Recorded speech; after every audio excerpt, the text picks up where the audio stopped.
Hello, everybody. Hello, Karen.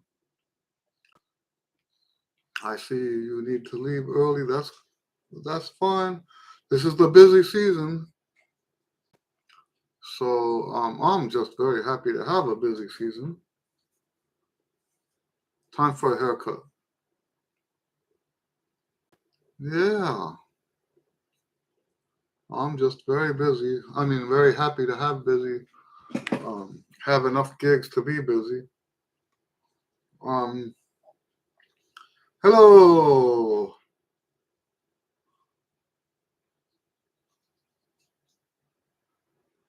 That's I guess Lawrence.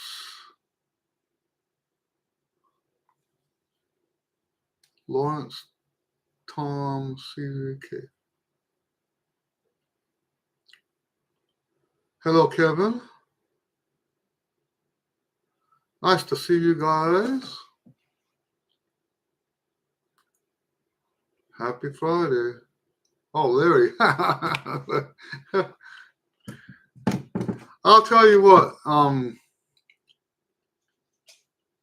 today was a rough one at dialysis. So, I hope my brain can re-engage back again so I can answer your questions.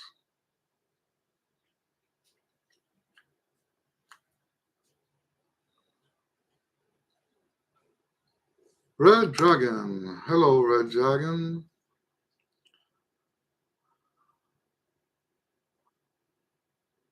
Okay. Red Dragon says, I can't stay long, but wanted to drop in. First time catching you live. Well, there you go. Not congratulations, but welcome. Not congratulations. Um,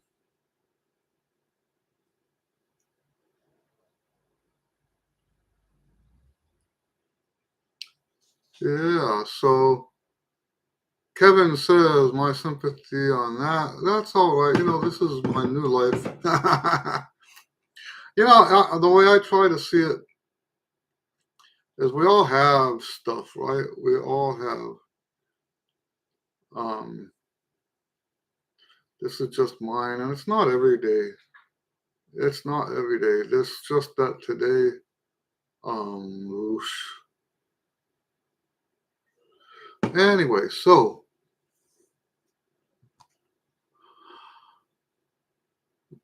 Larry says, question, what is the general idea for using the first and third slides?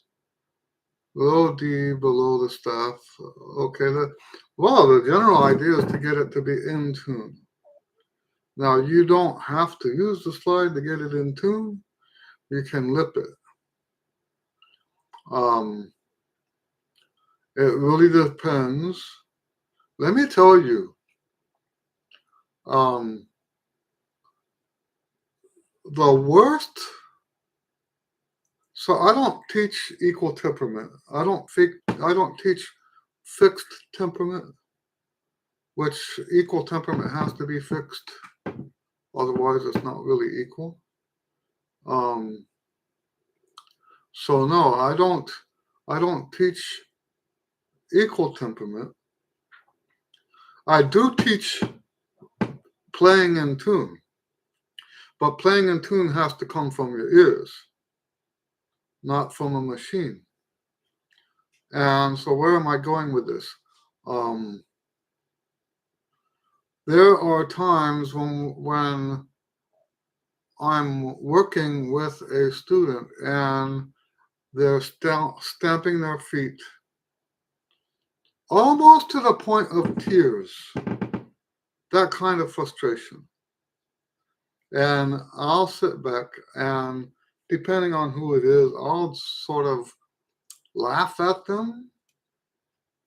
They know, like my father always used to say, we're not laughing at you, we're laughing with you. So I'll have to tell you a story, a fishing story about that. But anyway, I'll laugh and I'll say, what key are you in? and the student will say D flat.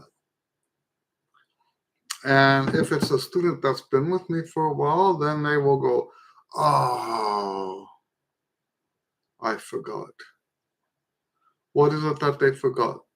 They forgot that D flat is the tonic.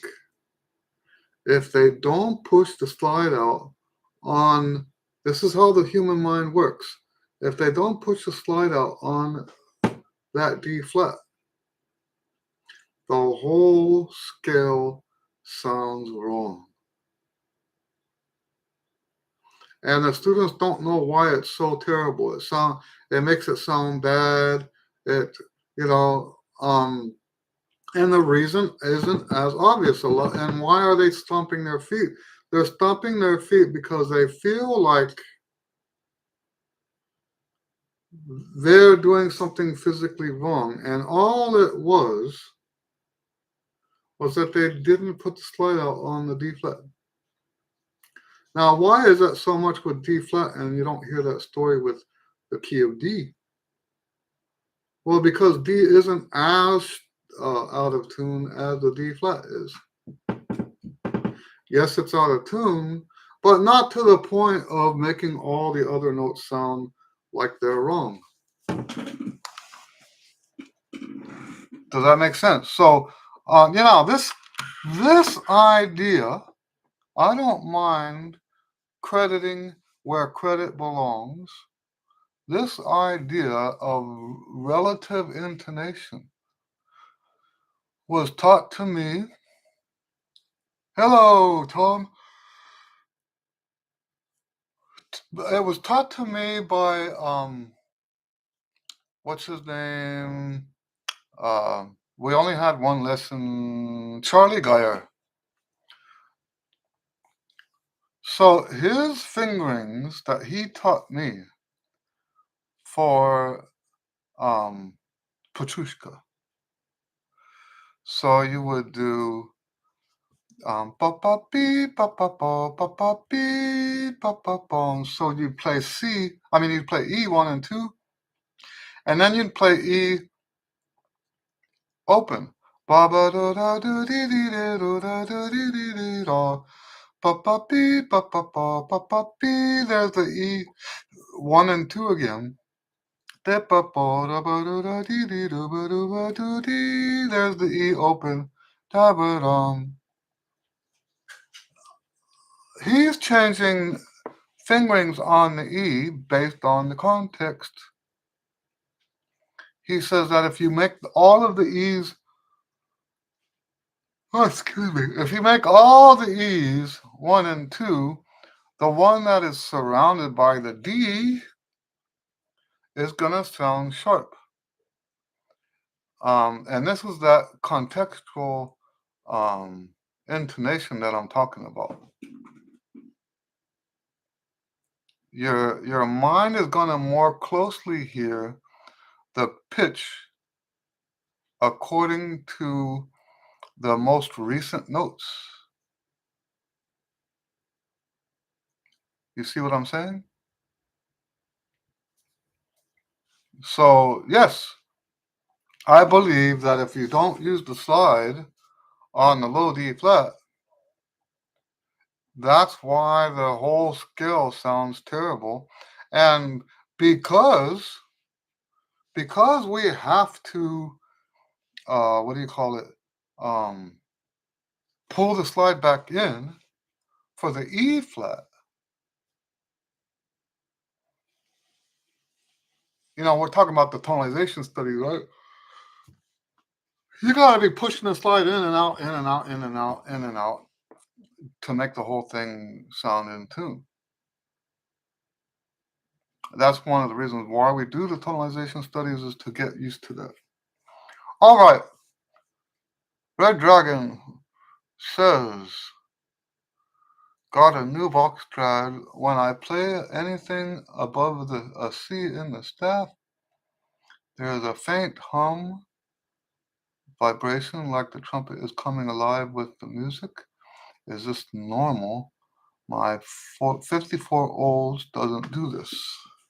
Now, it is possible that your um, stopper nuts are loose.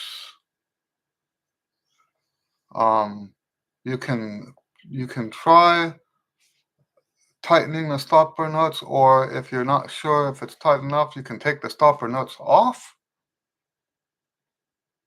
That's one thing it could be, is it could be the stopper nuts rattling. Um, so like these nuts here is what I'm talking about. Okay, my old instrument. You want to make sure these are tight. Other things that can rattle. Now we expect a new horn to not have loose bits, but your mouthpiece can rattle if it's not seated tightly.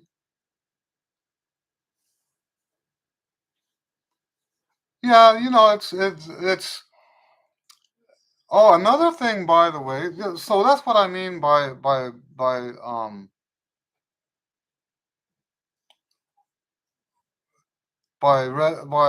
rattling. It's a high frequency vibration, right? So, and it's only going to be excited, which is the term they use in science. It's only going to be excited by certain frequencies. So you won't have throughout the whole horn, not necessarily, right? Um, but no, I wouldn't say it's normal. What can be is that it can be your head rattling and that the frequency is something that the resonance, right? Because the idea is, now I'm not saying that a 54 olds isn't a good horn, but the idea is that um, the new horns resonate better. So, I mean, that's what they say. Um, and it also possible that your head can be you could have these things going off in your head. Does that make sense? Um, so no, I wouldn't say that's normal. And if I was you, I would test some of these things. Um, make sure that all the welds are firm. Just put your, go to the different welds and push them like that. Just to make sure all the welds are solid. Oh, here's another thing that it can be. I forgot about this. I'm glad I remembered. On a very new instrument, you can sometimes have the springs inside can resonate too. And what happens is that over time they get dirty and don't resonate like that anymore. You can fix it by putting a small dab of um, grease of some sort. It can be slide grease. Put a small dab of slide grease on the springs. Those do sometimes vibrate the way you're talking about.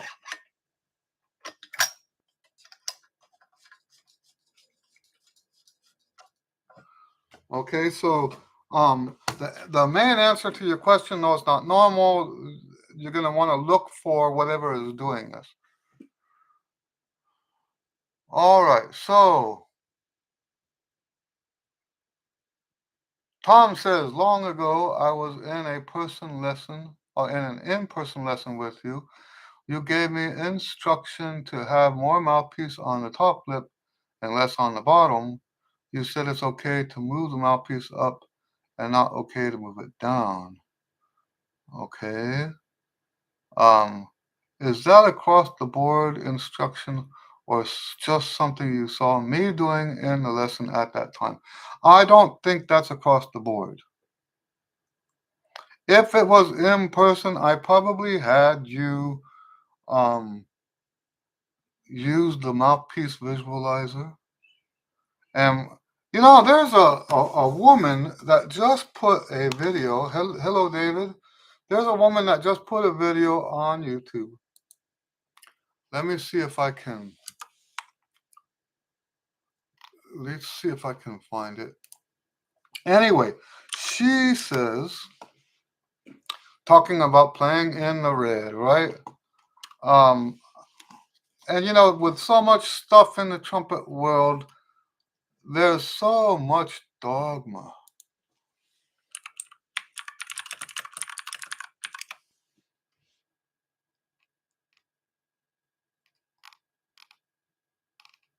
And she put a 2 images. Okay, I can't find it. It's not coming up with a search. She put 2 images on the screen. One was like normal, and the other one was like a millimeter off from normal. Well, I shouldn't say normal. I mean what she means by normal. You guys know I don't think there's such a thing as normal. that coming from me, the guy that's not normal. Um, uh, but her example of playing in the red was not playing in the red. When so no, I don't believe that it should be. You know what I'm more interested in? So like if you are playing in the red but you don't have any symptoms, then we won't change anything. Let's say that first. Remember what my saying always is. Always do what you do in the trumpet, especially the physical stuff. For musical reasons, um, I think my saying is all physical work should be for musical reasons. So no, we don't ever just say, oh, look, your mouthpiece is too far low. We don't ever say that. Your mouthpiece is too far low based on what it looks like. We don't ever say that. We can check with the visualizer. And then that's one diagnosis, one sign that maybe you need to move it up. Okay? That's just one sign. We would never consider that just by itself.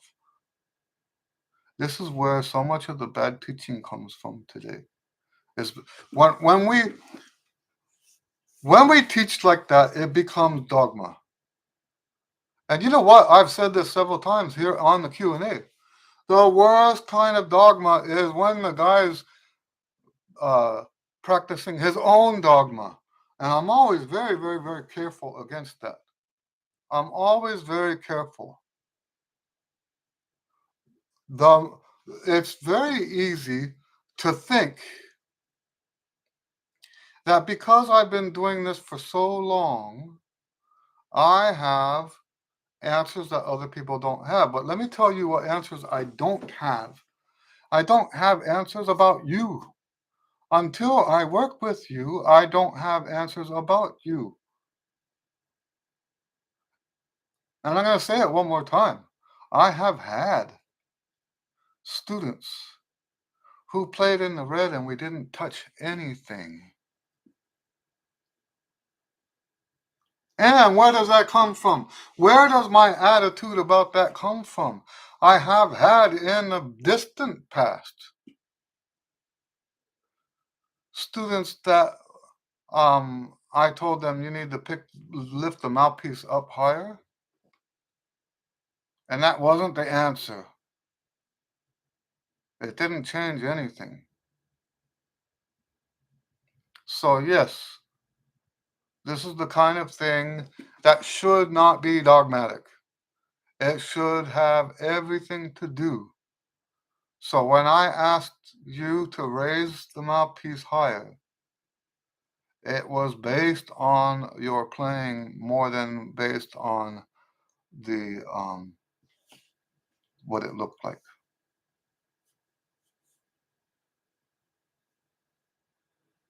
All right, Kevin says I played a rotary trumpet years ago in a German band that seemed to resonate better than my Bach, but I liked it. Yes, um there's something about those rotary trumpets. Part of it, I think, does have something to do with the fact that it's rotary. I think that the rotary instruments reach the new note every time you change fingering. I believe that the rotary valve trumpet reaches that position faster. If you look at the mechanics of how the piston valve works and compare that to the rotary valve is far more efficient. Um, and really, now that you've mentioned it, let me tell you how I feel about the rotary trumpet. Now that my gigs, how am I going to say this? I would rather play on a rotary trumpet than on a piston valve trumpet.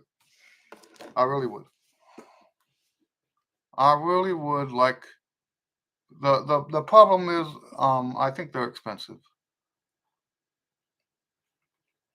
And where am I going to go to try one? I don't ever buy instruments without trying anymore. I say that, but I bought my flugelhorn without trying, but I wasn't going to play on it. I was going to sell it. And then I fell deeper and deeper in love with it. I guess love. Have you guys seen that video about fish love?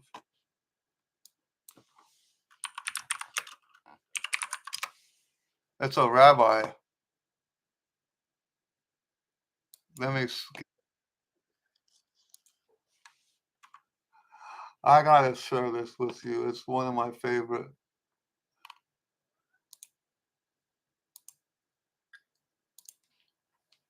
Here's a video about fish love. And so when I say I love my flugelhorn, it's fish love. You can watch that afterwards. All right, so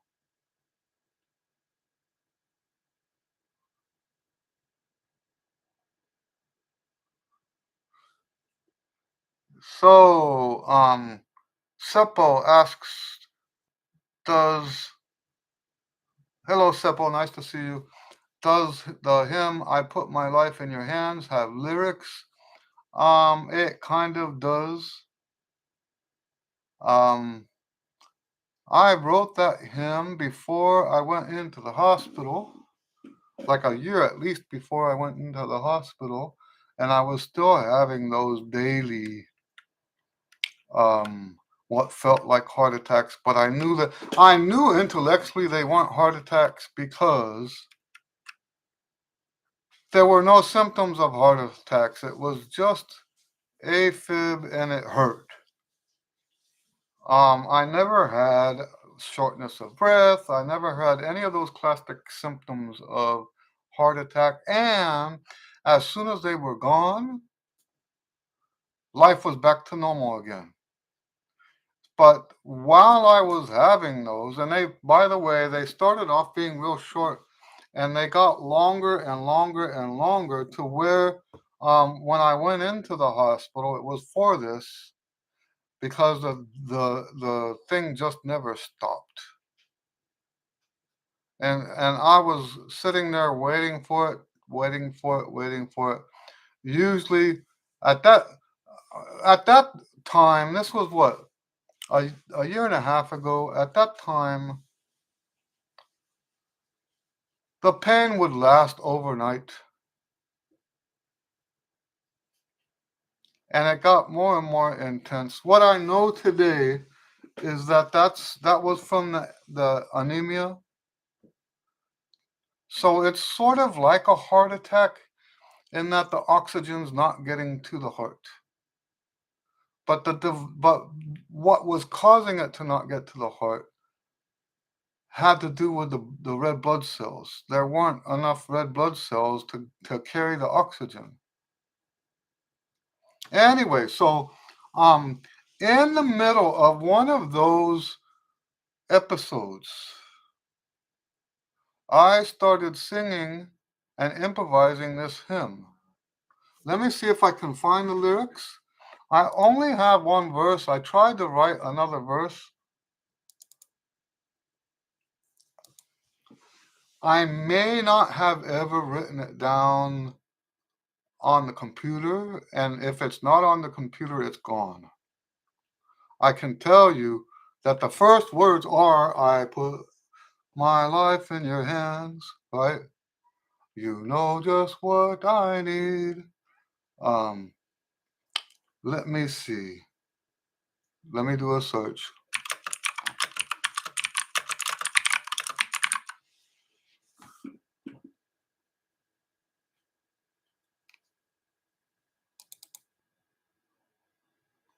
So I have a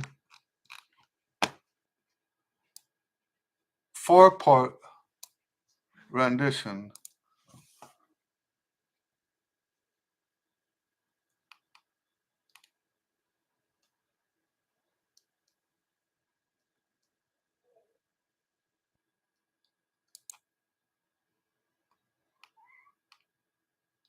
Yeah, I'm looking.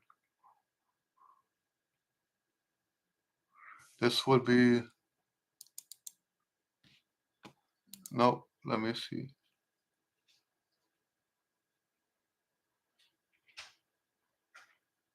Yeah, I'm not seeing. Let me see if so, no, that's as far as I remember. Let me tell you, I was never going to publish it.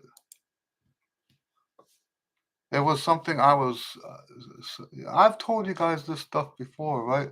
God gives me melodies. And I know that sounds like mystical.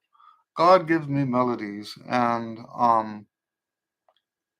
He gave me this melody during a time when I was in bad shape, bad shape, and so I remember just the first couple lines. I put my life in your hands. You know just what I need. Um, the rest of it I can't remember. It had what I was what I was saying in the hymn is what they say in what it says in the Bible about how God says, I have plans for you to help and not harm, right? That kind of thing. So that's what the rest of it was, but no, I don't have it. If I ever find the lyrics, I'll send them to you. But there's been a lot of shakeup in the loose paper world in my house, and a lot of stuff has been thrown out. I won't go into the details about that. All right. So I apologize for that. I've written a bunch of hymns that only have fragments because I figured nobody would probably ever sing any of these things. I have a hymn that I do have the lyrics for. It is completely unpublished. No trumpet version or anything like that. Um, Once again, a hymn about healing. Um, I like healing hymns. Let's see here. Karen says, I got the Bach M5MV mouthpiece, which is the same diameter as the Flugel one that I like so much. I think the Flugel is just easier to play for some reason. Okay. Well, I hope you don't feel like you wasted your money. Um, that's something worth diving into to see.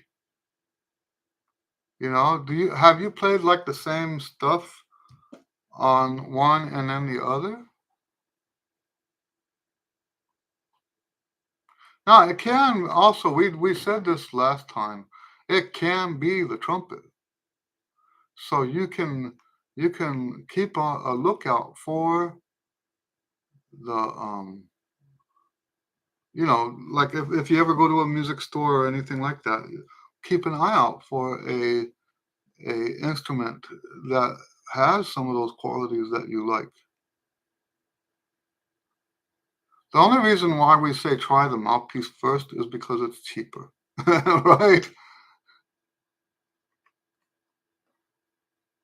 Um, Kevin says, join a German band. This one wasn't mine, and I had to give it back. But yes, they are high dollar instruments. Yes.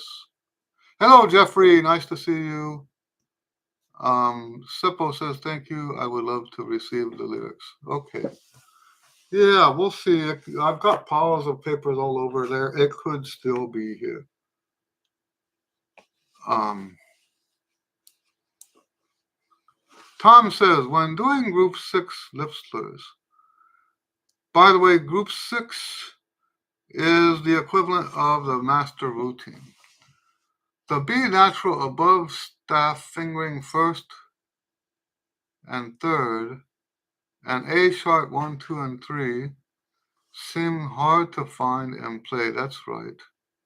Is that just a real close interval with those fingerings, or do I need more lessons? Yes, you need more lessons.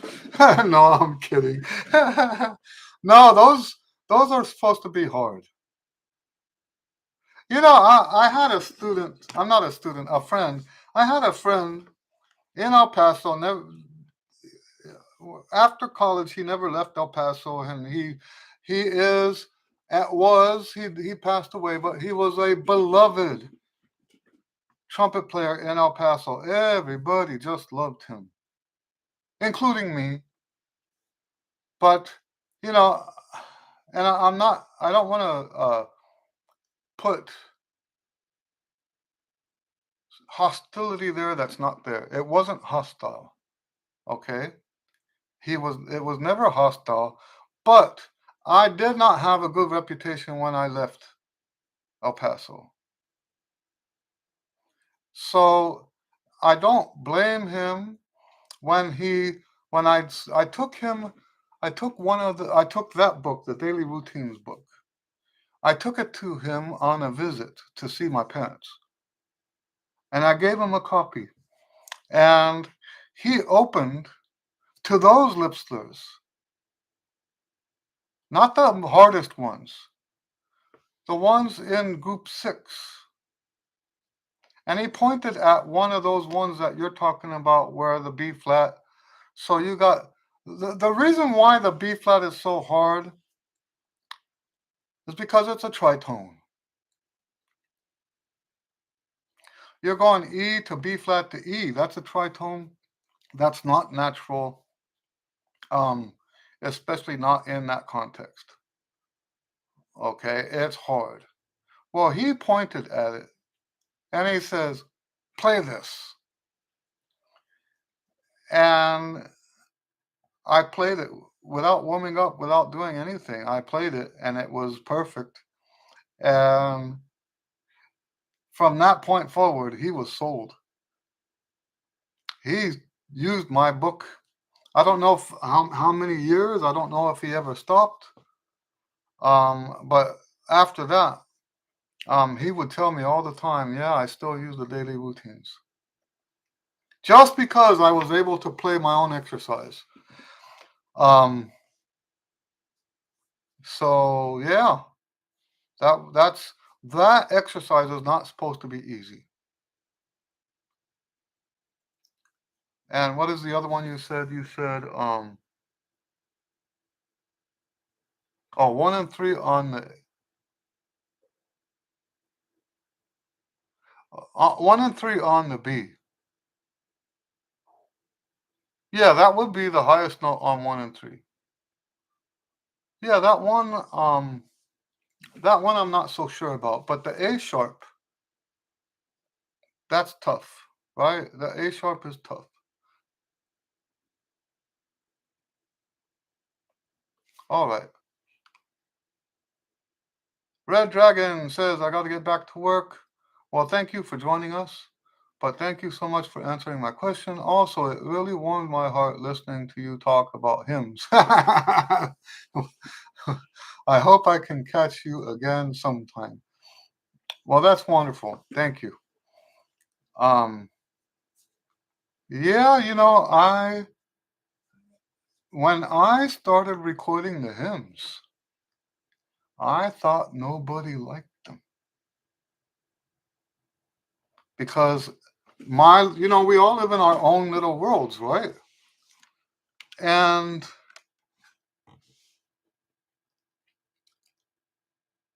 every church I went to, not just the ones I was hired for, but also the churches I was attending, it was always for the praise and worship stuff. Very, very few hymns ever. And I thought that the hymns were gone. The only place I could go, and I did this once or twice with my wife, obviously. There's a church in Clear Lake, I think it's Nassau Bay Lutheran Church. They have a humongous organ, and you go in there and the congregation is singing at the top of their lungs, and it's just so marvelous. And yes, I understand that it's nostalgic. I don't think it's 100% nostalgic. I do believe that hymns should be sung in church. I do believe that. But yes, you go in there and that huge pipe organ and the people singing at the top of their lungs, singing the hymns. And I'm not a crying kind of person, but it was hard to not be a crying person going in there and playing. I mean, not playing, singing with that congregation. It was wonderful. And so I started this project. If you've read my website, you might have read that page where I was recording hymns by myself. It started off without a second part. I only added the second part a couple months later. I started off recording hymns on my own as a first fruit offering before I did my recording sessions. I had no plans for those recordings. They were just on my hard drive. There was no video at the time. It was something I was doing to almost like a warm-up, but it wasn't a warm-up. It really was a first fruit offering. Play something for God first, then record. Not that anything I ever record is not for God, don't get me wrong, but it's not the same. So yes, I record the hymns, put them on my hard drive, and it wasn't till later that I started putting stuff on YouTube, and I thought, hey, why don't I put these things on YouTube? So I didn't put the old ones on yet. It was just the new ones that I was putting on. Then shortly after that, I realized I've got enough for an album. So I posted an album of those recordings. But that's what those recordings are to me. When I recorded them, I didn't think anybody was going to listen to them. It was to me, it was like a selfless sacrifice. And it turns out that just about all the money I get, just about all the money I get for royalties for my recordings come from those hymn recordings. There's other money that comes in, like I think aside from the hymns, the song that I recorded that makes me the most money besides the hymns is my graduation march.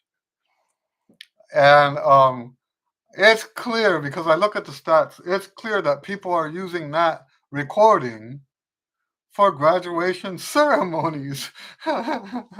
So, and what I'm imagining is that they don't know what the name of the song is that people use for graduation. So they type in a search in their streaming service, graduation march, and my song comes up that I wrote, and I wrote that in a style of now who's the guy that wrote the graduation song? Bum ba da dee dee dum. Um, right now I can't remember his name, but anyway, I wrote that march because I had two twins. I had a pair of twins who were doing recordings and they were about to go off to college. They were homeschooled. I met them because they were in the same homeschool band as my son. And so I wrote them a send-off piece, and I wanted to write the music in that same style. But it was for them. And there's a dedication on there beneath the title saying it was for them. Um, so that I wasn't trying to get hits for graduation, but that's how it worked. The word graduation is what sold that piece. It's not a bad piece.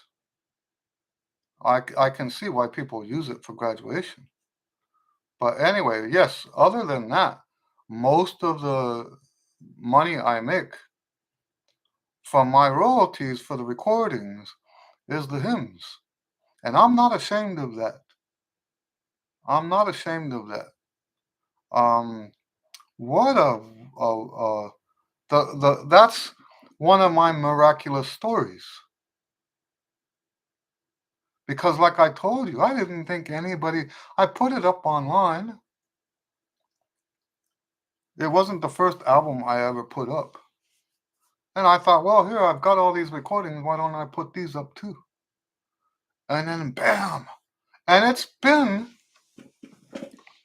so the lowest I get in streams, on Spotify, this is just Spotify. Throughout it's been what? Let me see, that was 2013, I think, or something like that, 2013, 2014, when I posted that album. In the time since then, I average no less than 1,000 streams per week and as many as 24,000 streams per week just on Spotify alone. And most of it, I'm saying 98% of it, is those hymn recordings. So, and to know the story behind it, I'll tell you what, if someone told me that story, I probably wouldn't believe them.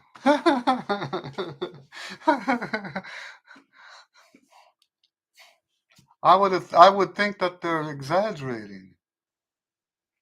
Because let me tell you, I made a conscious decision. There's a passage in the Bible where someone was building an altar, and God told this person, do not use cut stone. Use the natural rocks and make the stone out of natural uncut rocks. Well, I decided, based on that scripture, that I would not edit my hymns. The only thing I do that's close to editing is if I have a too many chips or too many misspeaks or too many of this or too many of that, then I'll do it a second time or maybe a third time or a fifth time. I don't mind repeating, but I don't edit them. I shouldn't say I don't. There have been a few times when I have, but no. For the most part, I do not edit. Let me tell you when I did edit. When I was really, really sick.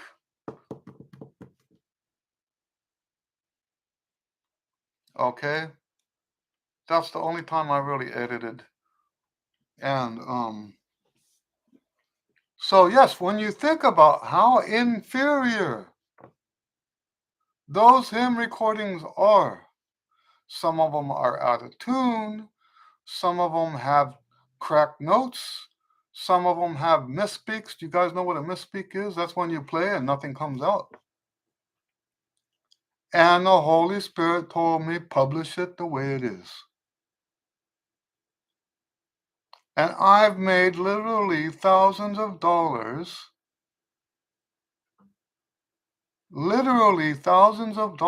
on these quote unquote inferior recordings. Doesn't that tells you a lot, right, about how God operates, first of all. But it also shows you how people are. I don't even use a click track, by the way. And that's what takes the most time because there's no click track. I can't just play the second part the way I played the first part because the tempo is moving. So I have to play the second part one piece at a time. There's a lot of times I'll look at the screen and I'll try to hit it at the same time. And so that's, now, once again, I don't edit the second part, but I do stop and start because it has to be aligned with the other part. But yes, look at that. It's impossible for that to be as quote unquote good as if I had a click track. It's just not, the recording quality is just not that good. And yet, people, that's another thing. If you look at a map, let me see if I can get in there and show you the map of these streams. Now, I stopped going in there. I don't know what it's going to look like right now.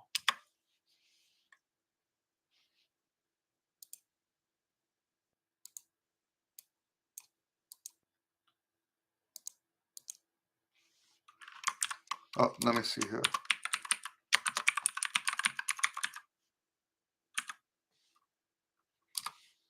I hope I remember the password. It's been so long since I've looked at this. Okay. Sales and reports. Trending and analytics. Okay. And this is for Spotify. This is the 7 days. What am I at? Yeah, 3,000 streams, 3,300 streams on Spotify over the last 7 days. On Spotify. Activity by location. This is what I want to share with you. Literally all over the world. Let me share screen.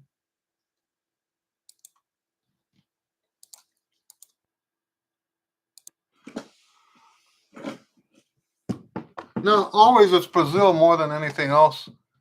But look at that. North America, Mexico, looks like Cuba there. Um, Almost all of South America, a bunch of countries in Africa. We've got Asia, the South Pacific. Um, Look at these. So, and like I said, this is almost all the hymns that I recorded, that very first album.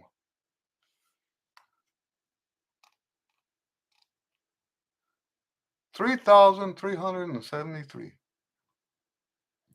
So, yeah.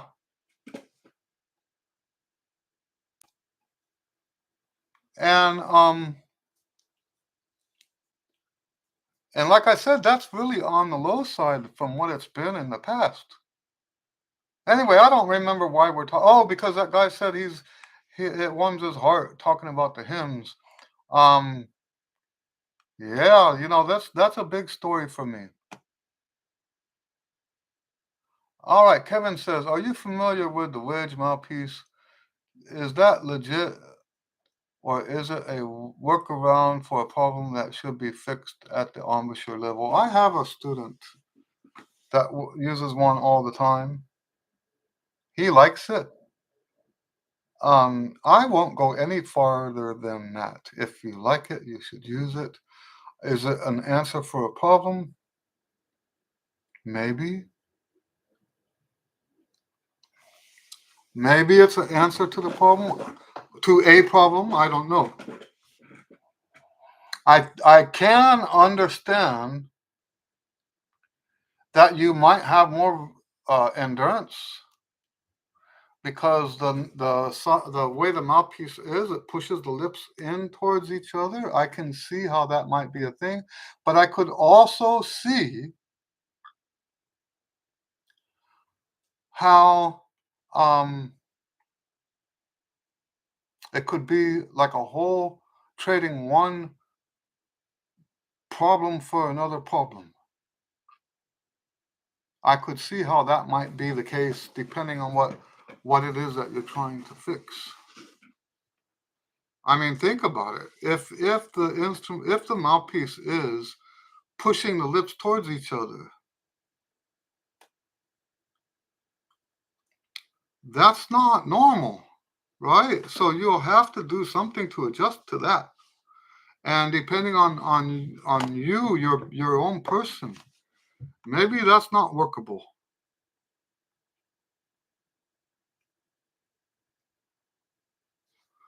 Karen says, I agree it was a good idea, and I haven't given up on it completely, but my tone is better with the Bach 3C, I think. Okay. How would I look for a trumpet similar to playing to my flugelhorn? You just have to try a bunch of them. So you're lucky, or not lucky, fortunate to live where you do because you're not that far away from a music store that. So I don't know if you still go to New York, but you can, if you're ever back up north, you can just stop at a music store and try a bunch of. There's some in New Jersey, there's some, and I know it's out of the way, but at least it's not like, for us, we have to drive a whole day um, for a temporary event. We have to drive more than a day to get to a temporary event. There's no stores like that here. Not at all. Seppo says, how popular the composer Edgar Stillman Kelly have been, or is it the moment in the U.S.? I don't know that name again. Is that one of the ones you mentioned before?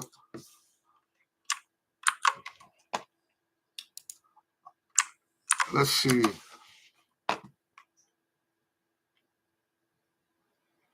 American conductor and composer.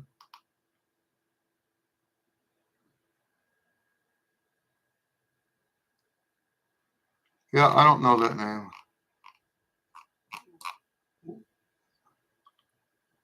These are the kind of ones that I would like to look up.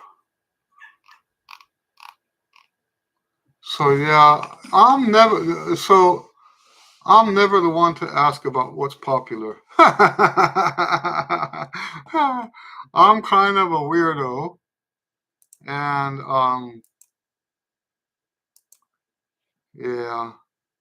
Larry says Thelonious Monk did abide by me. Yeah, that's right.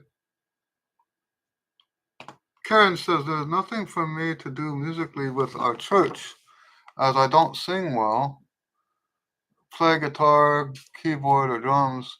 So a smaller church lets me play with their little band on the hymns and special music. There you go. That's what, you know, I've had people, I've heard, I've seen videos, I've read debates, I've heard lectures from people about how you shouldn't go to a church because of the music. And I'm sorry. Yeah, I will agree that it shouldn't be the primary reason.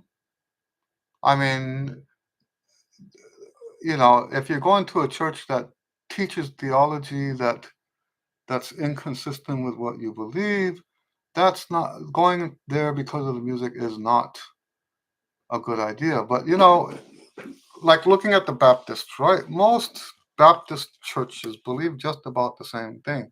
So if you have a Baptist church that plays rock and roll, and then you have a Baptist church that plays the hymns, that's your choice. The theology isn't going to be that much different. David says, just a question about the music business. Are your royalties publishing royalties or recording royalties? I get both. I get both, and I get both for everything. So, for example, when someone plays one of my compositions, a recording, if someone plays a recording of my compositions, I get, I think it's 50% of the performance royalty, and then 50% of I can't remember what it's broken down to, um, but it's in that area of 50%. And then I also get a much smaller payment for the writing the song. The the the publishing royalty tends to be about 10% of what I'll make on the recording royalty. Now there was one time where I got an $800 check for one performance because it was the song, and this is another one of those miracle stories. The song was played on TV in Paris, and not Paris, France. It was a song that I wrote for those kids back when we had a trumpet ensemble with my son. I called it the homeschool trumpet ensemble. They were all beginners. And it was the easiest song out of the suite that I wrote. Literally, the first notes of the song are.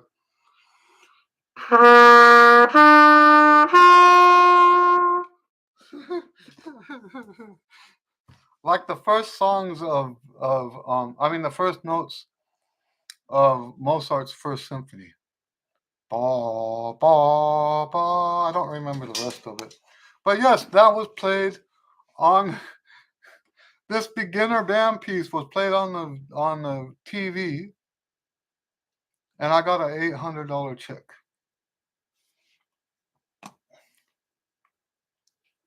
Wasn't even domestic. It was in France. Karen says, that's a very cool map. I love the hymns. Me too. I think music and arts would let me try out trumpets. Yes, the problem with music and arts is they will have a very limited number. And they music and arts is sort of guilty of trying to sell you on something, right? So there's certain products they want to push, and there are other stores that don't have a reputation for that. That the other stores have an entirely different approach. They have literally like over 100 trumpets, and you get to actually try the instruments to see what you like. Karen says the theology matters and the rest is pretty cultural. That's correct. Tom says, thanks, Eddie. I appreciate you. God bless. Well, thank you. I appreciate you as well. I appreciate all of you guys. Yeah, so we're out of time. And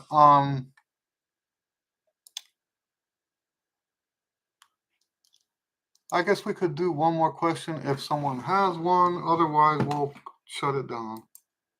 Thanks, you guys, for hanging out again. I don't know when we will have one of these again. My schedule has become, for the next 6 weeks, my schedule has become pretty busy. So, thank you, Seppo. Nice to see you. All right, so I think we'll call it quits. Thank you, everybody.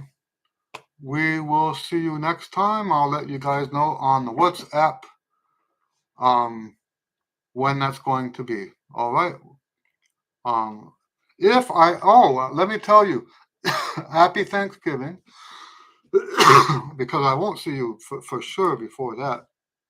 And if I don't see you before Christmas, Merry Christmas, okay? All right, we'll see you. Have a great week. Have a good weekend, and we'll see you next time.